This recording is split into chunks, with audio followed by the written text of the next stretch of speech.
Psychology में हम लोग ये टॉपिक कंटिन्यू कर रहे थे कि किस तरीके से फ़िलॉसफी धीरे धीरे साइकोलॉजी में कन्वर्ट हो गई। अराउंड 100 ईयर्स या 90-80 ईयर्स कह सकते हो आप। तो धीरे धीरे जो फ़िलॉसफी थी, क्योंकि फ़िलॉसफी भी is all about the way of thinking, the way of the your perception for on a particular matter, a particular situation, particular behavior, on particular person. What is your perception, that is called philosophy. Okay, अब philosophy को और हम technical level पे लेके गए तो it become psychology. तो ये हम लोग पढ़ रहे थे, ठीक है।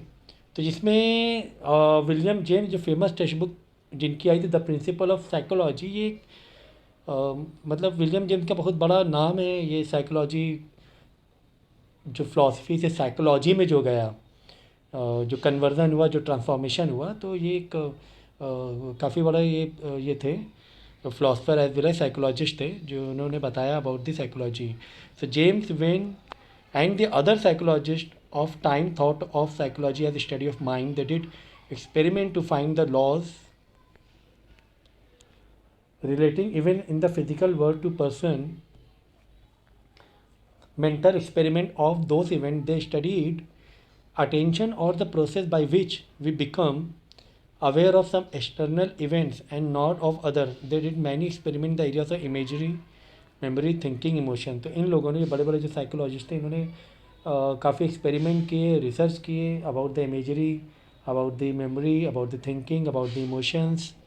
Okay, in the first decade of the 20th century to 20th century का मतलब हो गया 1900 के बाद। क्योंकि यहाँ पे तुम लोग कंफ्यूज, बच्चे कंफ्यूज हो जाते हैं। 20th सेंचुरी मतलब 2000 समझने लगते, गलत है। 20th सेंचुरी मतलब 1900 कंप्लीट हो गया, 1900 के बाद जो ईयर लगा यानी 1901, यह आपका 20th सेंचुरी गया जाएगा। हमारा 2025 चल रहा है, इसको हम लोग 21st सेंचुरी बोलेंगे, ठीक है, क्योंकि 2000 कंप्लीट हो गया। तो अब हम लोग का कौन सी सेंचुरी चल रही है? 21st सेंचुरी में हम लोग। You getting? बात समझ में आई कि नहीं आई? तो 20th सेंचुरी का मतलब 1900 के बाद वो 20th सेंचुरी होती है। Is it clear?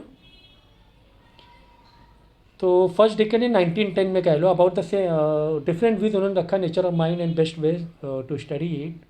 About the same time fundamental question were raised about what should be studied in psychology. Should psychology be the study of mind? Should it study behavior? Should both mind and behavior be included? So there are different way of thinking, different approach, like how to study the psychology. तो पहले तो यही पता करने में लगा कि how to study the psychology. The psychology should be studied by the mind or by the behavior, or they should study both mind and behavior should be included.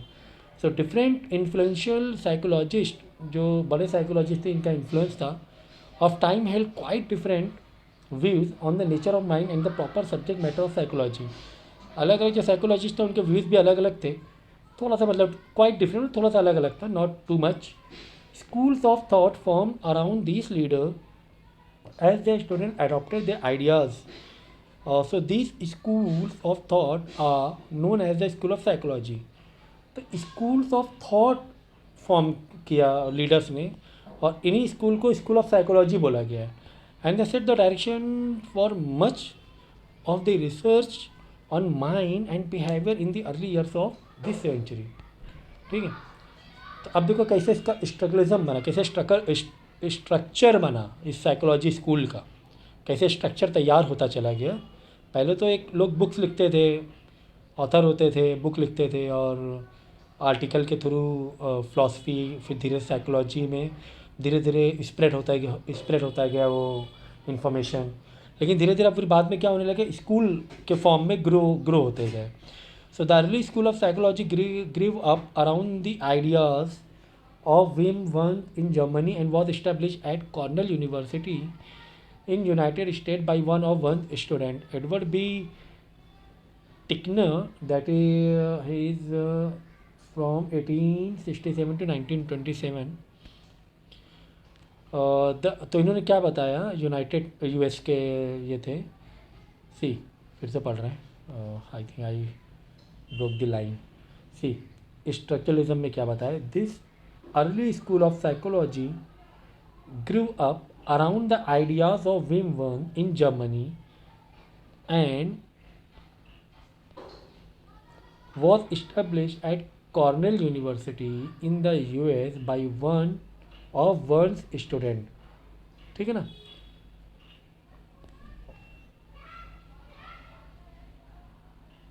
तो जो वर्न्स के कोई एक स्टूडेंट थे उसने, दैट इज एडवर्ड बी, जो वर्न्स के student थे, मतलब वर्न्स बहुत बड़े फिलोसोफर थे, विलियम वर्न्स, और डेफिनेटली साइकोलॉजी भी थे। तो यूएस में, मतलब जो वो तो जर्मनी के थे, लेकिन उनके जो स्टूडेंट यूएस में थे बाई 1867 टू 1927, तो इन्होंने एक स्ट्रक्चरलिज्म दिया। क्या स्ट्रक्चर दिया? The goal of structuralist was to find the units और element which make up the mind. They thought that as in chemistry a first step in the study of the mind should be description of the basic and elementary unit of sensation, image, emotion which compose it। तो इन्होंने ये बताया कि जो पहला step है, एक basic लिया डिस्क्रिप्शन, एक डिस्क्रिप्शन लिया, एक एलिमेंट्री थॉट लिया, सेंसेशन, इमेज, इमोशंस, कि एक पर्सन को क्या सेंसिटिव क्या सेंसेशन होते हैं, क्या इमेज क्रिएट होती, क्या इमोशंस हैं उसके, उसको कंपोज किया। एक देखो, हम एक स्ट्रक्चर तैयार करने की कोशिश कर रहे हैं, हाउ टू स्टडी साइकोलॉजी। ठीक है। So for instance the structuralist did experiment to find the elementary sensation. अब एलिमेंट्री सेंसेशन क्या है? देखो भाई, अब हमारे सेंसेशन मतलब क्या होता है? What we feel, what we taste, what we hear, okay, ये हमारे सेंसेशंस होते हैं। अब जैसे कि देखो, स्वीट, ये टेस्ट फ्रेगरेंट, हम ये स्मेल करके फ्रेगरेंट बताते हैं कि स्मेल कैसी है। कोल्ड, हमें ठंडा या गर्म लगता है। कलर, ये सब क्या है? हमारे सेंसेशन है। For example, which provide this set the basis of more complex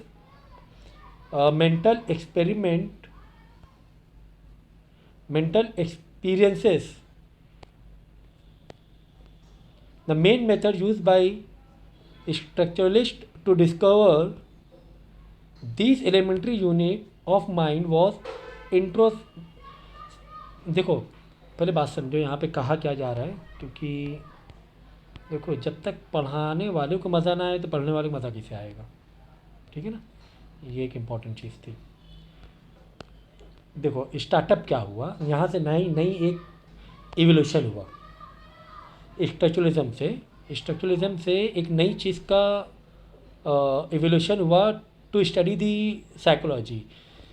क्या इवोल्यूशन हुआ, क्या एक डेवलपमेंट हुआ कि हमें अगर स्टडी करना है तो हमारे पास कुछ एलिमेंट होने चाहिए कि हम स्टडी कैसे करें, साइकोलॉजी को स्टडी करें कैसे, क्या चीज़ें दिमाग होता है ना कि अगर हम कोई काम करने जा रहे हैं तो उसका हम शेड्यूल बनाते हैं ना, एक नोट्स बनाते हैं। आज हम उठेंगे, आज दिन में ये करेंगे, फिर ये करेंगे, फिर ये काम करेंगे, फिर इसके बाद यहाँ जाएंगे, फिर ये फंक्शन करेंगे, फिर शाम को हम ये करेंगे, रात में सोने से पहले 1 घंटा हम टीवी या मूवी देखेंगे, और इस तरह हमारा दिन ओवर हो जाएगा।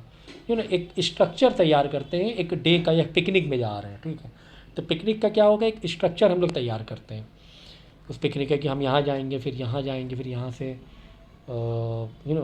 पहले यहाँ पर विजिट, जो हमारे लिए ज़्यादा कंफर्टेबल होता है और जो हमारे लिए ज़्यादा एक सिस्टम प्रोवाइड करता है। भाई जैसे कहीं भी पिकनिक जाना आउट ऑफ स्टेशन, तो पहले डायरेक्ट घूमने की जगह थोड़ी ना चले जाएंगे, पहले तो हम लोग होटल लेंगे, स्टे कहाँ करेंगे, खाना कहाँ खाएंगे, फिर उसके बाद जो हमारे लिए मोस्ट कंफर्टेबल होता है कि पहले ABC 3 जगह में जाना है, तो पहले A में जाएंगे, फिर B में जाना है, फिर C से होते हुए वापस हम जो होटल के पास D एक जगह है, चलो वहाँ पर आएंगे, फिर वहाँ पे होटल में आके वापस से नाइट स्टे कर लेंगे। तो यानी कि एक सिस्टम बनाते हैं, एक स्ट्रक्चर बनाते हैं, ठीक है। तो किसी भी चीज़ को करने का एक स्ट्रक्चर होना ज़रूरी। तो यहाँ पर स्ट्रक्चरलिज्म में यही बताया गया है कि किस तरीके से हमें जाना है, किस तरह स्टडी करना है, किस तरह साइकोलॉजी में डीपली रिसर्च करनी है। तो अब यहाँ पे यानी कि पहले तो मैं सेंसेशन को समझना है एक पर्सन के,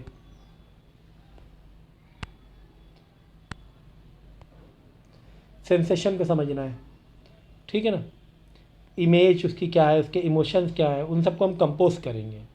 अब सेंसेशन में जैसे कि भाई हमारे सेंसेशन क्या होता है, हम टेस्ट कर सकते हैं, हमें ठंडी गर्मी लगती है, हम सूंघ सकते हैं, वी कैन हेयर, कम सुनाई दे रहा है, ज़्यादा सुनाई दे रहा है, कोई ज़ोर से बोले कि हमें ज़्यादा सुनाई, ये हमारे सेंसेशन है ना, ठीक है ना। तो वो सेंसेशन को नापना, उसको एग्जामाइन करना कि इसके सेंसेशन कैसे हैं। किसी किसी को होता है ना कि ठंडी ज़्यादा लग रही है, किसी को कुछ कुछ लोग होते हैं बोलते हैं गर्मी बहुत लगती है हमें, है ना, गर्मी का ज़्यादा रहता है, गर्मी बहुत जल्दी लगती है, तो उसके वो सेंसेशन हो गए। उसी से वो एक रास्ता मिलता है आगे की स्टडी करने का, ठीक है ना। वो एक मेंटल एक्सपेरिमेंट होते हैं, मेंटल एक्सपेरिमेंट किए जाते हैं, एक्सपीरियंसेस किए जाते हैं। So the main method use by the structuralist to discover these elementary unit of mind was, तो ये जो यूनिट ऑफ माइंड है, इसी को बोलते हैं इंट्रोस्पेक्शन। क्या बोलते हैं? इंट्रोस्पेक्शन। तो subjects were trained to report as objectively as possible what they experience in connection with a certain stimulus,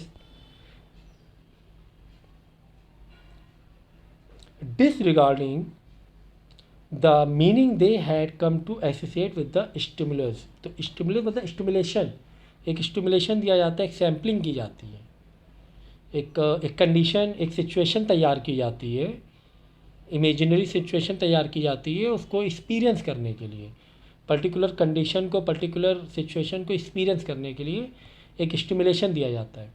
से subject might for example be presented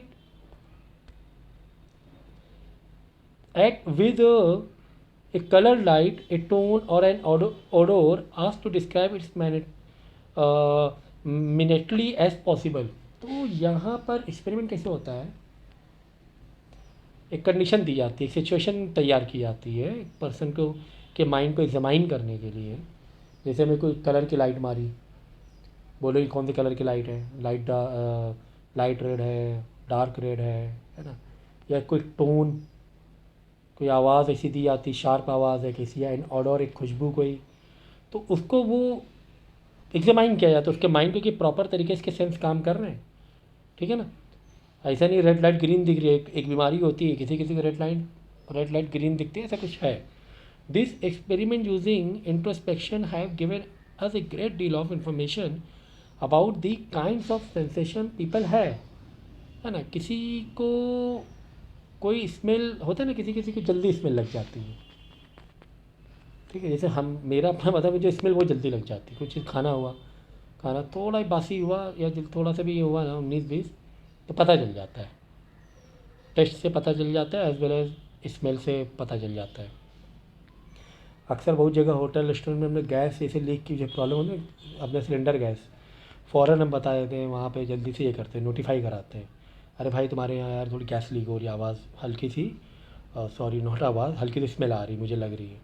तो कई बार ऐसा गैस खुली हुई किसी होटल रेस्टोरेंट में हवा से बंद हो गया, बाहर कोई लगा के समोसा बना रहा है, अक्सर उसको हमने ये किया है, अलर्ट किया है, तो क्योंकि जल्दी स्मेल लग जाती है। तो ये एक सेंसेशन होते हैं, हर लोगों को हर अलग अलग टाइप के सेंसेशन होते हैं, तो वहाँ से माइंड को रीड किया जाता है, ठीक है, उन सेंसेशन को नापा जाता है।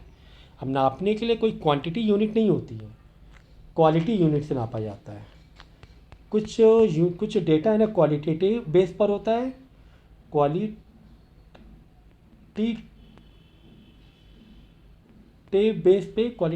बेस पर, और कुछ होता है क्वांटिटेटिव बेस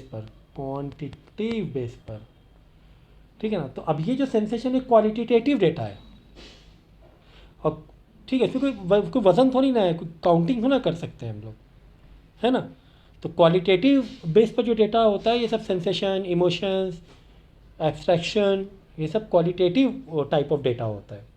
यहाँ पे क्वालिटीज़ को नापा जाता है, वो अपने अपने जो रिसर्चर होते हैं अपने तरीके से सिंबॉलिक वे से भी ग्रेडिंग देके सिंबॉलिक वे से भी नाप सकते हैं।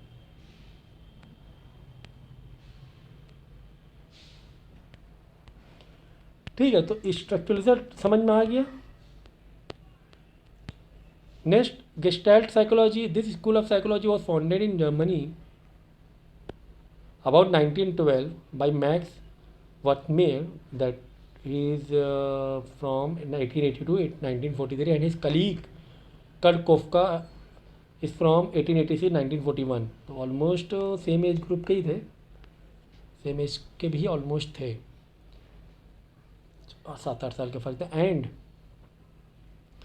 वुल्फगैंग कोहलर 1887 से 1967, तो सब एक एज ग्रुप के थे। तो this pioneer psychologist felt, this pioneer psychologist बोला गया इन्हें, काफ़ी मतलब अच्छे साइकोलॉजिस्ट थे, felt that structuralist were wrong in thinking of the mind was being made up of elements, they maintain that the mind is not made up of combination of simple element. तो उन्होंने क्या बताया कि सिर्फ इतने simple element नहीं हो सकते हैं, जो भी सेंसेशन के बारे में बताया गया था, सेंसेशन, इमोशंस, इमेज, तो सिर्फ इतना नहीं हो सकता, इसमें और डीप में जाना चाहिए। उन्होंने उनका ऐसा लगा और उनको रिसर्च में। तो जर्मन वर्ड गेस्टाल्ट, तो उस साइकोलॉजी अप्रोच को क्या बोलते हैं हम लोग, गेस्टाल्ट मीन्स फॉर्म और कॉन्फ़िगरेशन, मतलब मेन होता है कॉन्फ़िगरेशन, कि कॉन्फ़िगरेशन यहाँ पे देखा जाएगा। And the gestalt psychologist maintain that the mind should be thought of as resulting from the whole pattern of sensory activity and the relationship. देखो, gestalt psychologist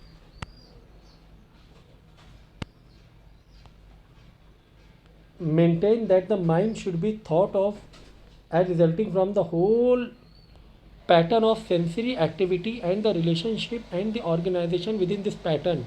For instance, we recognize a tune when it's transposed to another key, the element have changed, but the pattern of relationship had stayed the same. Or take another example, when you look at dots in figure 1.10, your mental experiment is not just for the dot or element but the square and the triangle sitting on a line. तो भाई यहाँ पे इन्होंने ये बताया कि सिर्फ element नहीं होते हैं। अगर हम स्ट्रक्चरलिज्म की बात करेंगे तो वहाँ पे एलिमेंट को बताया गया, सेपरेट सेपरेट एलिमेंट, ठीक है ना। और यहाँ पर गेस्टाल्ट में बताया कि पूरा पूरा कॉन्फ़िगरेशन पूरा पूरा कॉन्फ़िगरेशन, मतलब एलिमेंट का एक कॉन्फ़िगरेशन होता है। जैसे कि हम लोग को बताया गया कि ये डॉट्स हैं, देखो ये डॉट्स हैं, लेकिन इन डॉट पता नहीं दिख रहा, नहीं दिख रहा है, कलर बदलना पड़ेगा क्या भाई, चलो कलर बदल देंगे।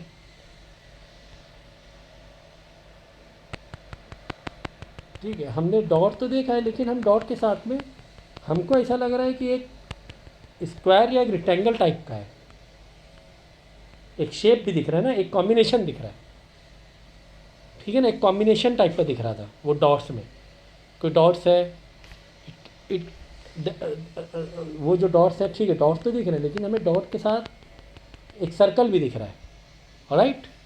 तो ये क्या हो गया, ये कॉन्फ़िगरेशन हो गया उन डॉट्स का। तो हमारे जो सेंसेस ने डॉट को तो रीड किया कि these are the dots, as well as वो उन डॉट से एक फिगर भी बन रहा है, तो वो एक कॉन्फ़िगरेशन हो गया ओवरऑल। यानी हम और डीप पे गए, हम एक डीप पर गए। जैसे कि अगर हम पियानो की टोन पे देखें कि हमें एक टोन तो सुनाई दे रही है, टोन 1 सुनाई दी, टोन 2 सुनाई दी, ओहो ये बड़ी प्रॉब्लम है इसमें, ठीक है ना। लेकिन अगर वो टोन का कॉम्बिनेशन देखेंगे, एक कॉन्फ़िगरेशन देखेंगे या कॉम्बिनेशन देखेंगे, तो हम ये देखेंगे यार उस टोन के कॉम्बिनेशन से एक सैड टोन सुनाई दे रही है, सैड, एक सिंगल टोन से सैड म्यूज़िक नहीं समझ में आई। लेकिन जब हमने उसका एक पूरा कॉन्फ़िगरेशन देखा, एक पर्टिकुलर टोन का, एक म्यूज़िक का, देखा कि यार ये सैड टाइप म्यूज़िक है, सैड टाइप की टोन है, ये ट्यूनिंग है ये, ठीक है ना। तो यहाँ से पता चलता है कॉन्फ़िगरेशन कि हमने कई अलग अलग टोन का कॉन्फ़िगरेशन देखा, तो ये हमें पता चला कि इसकी जो ट्यूनिंग है वो it is going like a you know like in A sad way, in A sad song, you can say like that, in you know उस तरीके से आप यू कैन फील इट। तो ये जो फीलिंग्स हैं, दीज आर योर सेंसेशंस, ये तुम्हारे सेंसेशंस हैं। अब वो सेंसेशन का एक कॉन्फ़िगरेशन है, वो डिफरेंट डिफरेंट एलिमेंट को तुमने पकड़ा और that create a configuration, like the different types of dot become a circle, become a rectangle और square, क्योंकि वो स्क्वायर भी शेप बना रहा था वो सारे डॉट मिलकर। तो इसी तरह डिफरेंट टाइप्स ऑफ जो टोन है या ट्यून्स हैं इन ए पियानो, तो वो तुम्हें एक डिफरेंट जब डिफरेंट ट्यूनिंग को तुमने एक ओवरऑल माइंड में सुना, तो it become A configuration, it set A configuration of A sad music और हैप्पी म्यूज़िक, ठीक है ना। तो ये कॉन्फ़िगरेशन हो जाता है। तो ये इन्होंने गेस्टाल्ट साइकोलॉजिस्ट ये कहलाती है कि जो एलिमेंट को हमें ऑर्गेनाइज करना है या कंबाइन करना है एक मीनिंगफुल वे में, एक मीनिंगफुल वे में, कि एक मीनिंग बन जाती है इसकी आफ्टर ऑर्गेनाइजिंग ऑल एलिमेंट्स। जैसे कि after organizing all dots it become a circle, after organizing और configuration of different types of tuning become a sad music, become a happy music, ठीक है ना।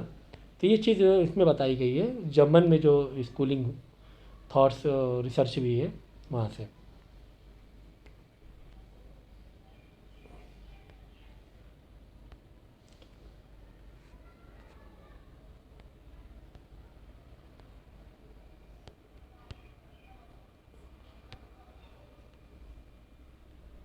चलो ये टॉपिक करेंगे, इसके बाद इतना काफ़ी ज़्यादा हो जाएगा।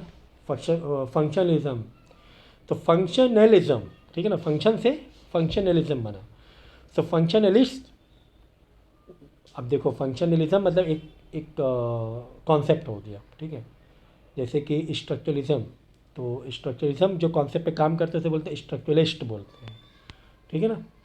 और इसको तो अलग से नाम नहीं दिया गया, इसके बाद एक पूरी पूरी गेस्टाइल साइकोलॉजी बोला गया, उसके साइकोलॉजिस्ट बोला गया।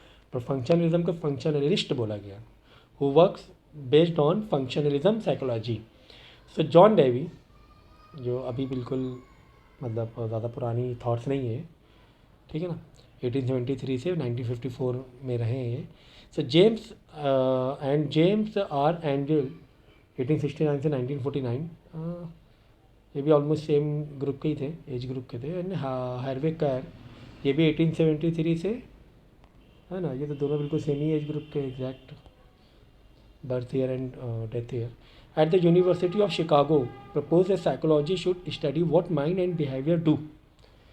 तो इन्होंने क्या बताया कि माइंड और बिहेवियर हमारा क्या चाह रहा है, क्या करना चाह रहा है, इससे साइकोलॉजी का अप्रोच निकाला इन्होंने। Specifically they were interested in the fact that mind and behavior are adaptive. They enable an individual to adjust to a changing environment instead of limiting themselves to the description and analysis of mind. तो इन्होंने क्या बताया कि जो mind हमारा होता है वो एडॉप्टिव होता है, अडॉप्ट करता है, अलग अलग सिचुएशन को अडॉप्ट करता है और उसको सिचुएशन को समझने की कोशिश करता है, अडॉप्ट करता है मेन। तो जैसे कि हम किसी और कल्चर में गए तो वहाँ कल्चर को अडॉप्ट कर लेते हैं, उसी तरह रहने लगते हैं, उसी तरह थोड़ी बहुत। जैसे यहाँ पे मुंबई जाओगे, 1-2 साल मुंबई में रहोगे, आपकी बोली है ना थोड़ी वैसी हो जाएगी मुंबईया टाइप की। तो वही होता है कि हमारे माइंड हमारा बिहेवियर अडॉप्ट कर रहा है, तो दे एनेबल चेंजिंग इन्वायरमेंट को अडॉप्ट करने वाला हमारा बिहेवियर होता है, एक ह्यूमन बिहेवियर होता है। इंस्टेड ऑफ लिमिटिंग देमसेल्फ, हम आपको लिमिट नहीं करते जबकि अडॉप्ट करने की कोशिश करते हो। और ये बहुत प्रैक्टिकल है, बहुत ज़्यादा प्रैक्टिकल है। whenever you move to other country or other any other city where the cultures are different from your native city, so what you try to do, you try to adopt that type of culture where you are staying, where you are living, you are spending some time, few months or few years, you try to adopt those culture, those languages or those cultures। तो ये हमारा behaviour होता है, वहाँ उनका खाना पीना भी अडॉप्ट करने की कोशिश करते हैं हम लोग। Initial limiting the themselves to description of the mind, the functionalist did experiment on the way in which learning। तो अब हमने माइंड में अडॉप्ट किया तो लर्न किया होगा ना पहले, बाद में अडॉप्ट किया होगा ना। ये आगे चैप्टर्स हैं, memory, problem solving and the motivation help people and animals adopt to their environment. कहाँ से स्टार्ट, पहले लर्न करते हैं, फिर मेमोराइज करते हैं, फिर प्रॉब्लम को सॉल्व करते हैं, तो कैसे टैकल करना है, फिर अपने आप को मोटिवेट भी करते हैं उस कल्चर को अडॉप्ट करने के लिए। In brief, as the name of the school implies, this early psychology studied the function of mind and behavior, ठीक है। फिर आगे है बिहेवियरिज्म है, फिर और भी आगे है, चलो फिर 2 और हैं, फिर मॉडर्न पर्सपेक्टिव है, फिर बिहेवियरल पर्सपेक्टिव है, बायोलॉजिकल पर्सपेक्टिव है, बहुत इंपॉर्टेंट, कॉग्निटिव पर्सपेक्टिव बहुत इंपॉर्टेंट है। ठीक है,